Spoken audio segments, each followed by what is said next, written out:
شروع کرتی ہوں اللہ کے پاک نام سے جو بہت مہربان نہایت رحم کرنے والا ہے۔ سیپس وائس کے معزز ویورز کو السلام علیکم۔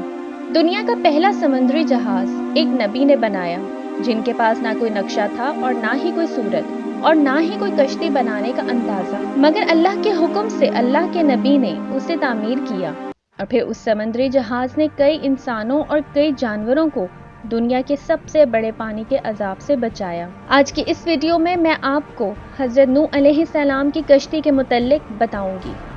جیسا کہ اسلامی روایات میں ذکر کیا گیا ہے کہ حضرت نوح علیہ السلام کو اللہ تعالیٰ کی طرف سے وحی ملی، جس میں کافروں پر عذاب کے طور پہ آنے والے سیلاب کے بارے میں بتایا گیا، اور اللہ تعالیٰ نے حضرت نوح علیہ السلام کو یہ بھی ہدایت کی کہ وہ ایک بہت بڑی کشتی یعنی جہاز بنائیں، تاکہ ان لوگوں کو بچایا جائے جو آپ پہ ایمان لائے اور جانوروں کے مختلف جوڑے بھی محفوظ رہیں۔ حضرت نوح علیہ السلام نے اپنے پیروکار کی مدد سے اللہ تعالیٰ کی رہنمائی میں کشتی کا تعمیری کام شروع کیا۔ کشتی کے طول و عرض کے بارے میں اسلامی تاریخ میں کوئی ذکر نہیں ملتا، لیکن اسے ایک بہت بڑے جہاز کے طور پہ بیان کیا گیا ہے، جو حضرت نوح علیہ السلام اور ان کے خاندان اور مختلف جانوروں کو سمیٹنے کے قابل تھا۔ کشتی سمندر سے دور خشک زمین پر بنائی گئی، کیونکہ قرآن پاک کے اندر یہ بیان کیا گیا کہ جو عذاب حضرت نوح علیہ السلام کی قوم پر آنے والا تھا، وہ عذاب زمین اور آسمان سے اترنا تھا۔ حضرت نوح علیہ السلام نے کشتی کی تعمیر کے لیے کئی سال وقت کیے۔ کشتی بنانے کے دوران انہوں نے اللہ تعالیٰ کا پیغام لوگوں تک پہنچایا اور اپنی قوم کو آنے والی تباہی کے بارے میں خبردار کیا۔ جب وقت آیا سیلاب کا پانی بہنے لگا اور آسمان سے پانی برسنے لگا، تو حضرت نوح علیہ السلام اور ان پہ ایمان لانے والے اور ان کے اہل و عیال اور جانور جوڑوں کی صورت میں کشتی میں سوار ہو گئے کہ اللہ تعالیٰ نے حکم دیا تھا۔ یہ خیال کیا جاتا ہے کہ ان جانوروں کا انتخاب سیلاب، مختلف انواع کی بقا اور اس کے نتیجے میں دوبارہ آباد ہونے کو یقینی بنانے کے لیے کیا گیا تھا۔ ایک بار جب سب کے سب جہاز میں سوار ہو گئے تو سیلاب کے پانی نے زمین کو ڈھانپ لیا۔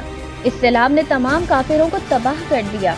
کشتی اپنے مسافروں اور جانوروں کے جوڑوں کو تباہی سے بچاتے ہوئے تیز پانی پر تیرتی رہی۔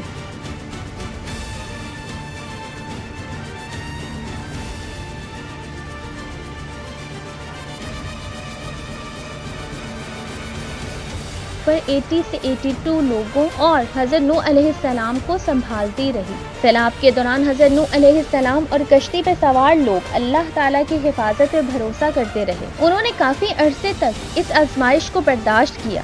بالآخر اللہ تعالیٰ نے ان کی اس آزمائش کو ختم فرما کر اس کشتی کو دوبارہ زمین پہ اتارنا چاہا۔ چنانچہ زمین کو حکم ملتے ہی زمین نے سارا پانی اپنے اندر جذب کر لیا، اور جو پانی آسمان سے برس رہا تھا یعنی برسات، وہ بھی اللہ تعالیٰ کے حکم سے ٹھہر گئی۔ آخر میں یہ کشتی ترکی میں موجود جودی پہاڑ پر جا کر رک گئی۔ سیلاب کے بعد حضرت نوح علیہ السلام اور ان کے پیروکار کشتی سے اترے، اور ان لوگوں نے نئے سرے سے اپنی زندگی کو شروع کیا، اور ان لوگوں کی وجہ سے آج کی دنیا آباد ہے۔ سیلاب کے بعد بھی حضرت نوح علیہ السلام پیغمبرانہ کام کرتے رہے اور ان کی رہنمائی اور اللہ تعالیٰ کی عبادت کی تعلیم دیتے رہے۔ حضرت نوح علیہ السلام کے اس واقعے سے ہمیں یہ سبق ملتا ہے کہ جو اللہ تعالیٰ کی حکم کی نافرمانی کرتے ہیں ان پہ اللہ تعالیٰ کا عذاب نازل ہوتا ہے۔ بس ہمیں چاہیے کہ ہم ہر حال میں اللہ تعالیٰ پہ بھروسہ کریں اور اس کی طرف سے آئی ہوئی ہر آزمائش کا صبر و تحمل سے سامنا کریں۔ امید کرتی ہوں آج کی ویڈیو آپ کو پسند آئی ہوگی۔ چینل کو لائک اور سبسکرائب کرنا مت بھولیے گا، اور ساتھ میں بیل کے آئیکن کو بھی پریس کر لیں تاکہ آنے والی مزید انفارمیٹیو ویڈیوز کا نوٹیفیکیشن آپ کو ٹائملی ملتا رہے۔